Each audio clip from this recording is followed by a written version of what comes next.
Hello everyone, welcome back to Tech TV and another easy to follow tutorial on Netflix. In today's video, I'm going to show you how to use Netflix Party. So please make sure to watch till the end. Subscribe to our channel Tech TV and ring the notification bell so that you'll get notified on our next interesting upload. So let's get on with it. At first, open the web browser and go to teleparty.com. Now tap Get Teleparty for free. Tap Add to Chrome and add extension. Once the extension has been added, go to netflix.com and sign in.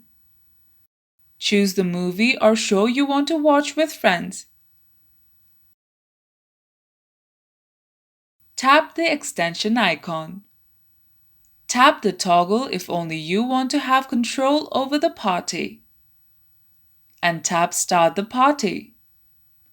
Allow the permissions. Now, to invite people, tap the link icon and send the link to your friends. And that's how you use Netflix Party. If you liked the video, please leave a like and let me know if you thought it was helpful in the comment section down below. Thank you for watching and I'll be back with more interesting tutorials soon. Until next time.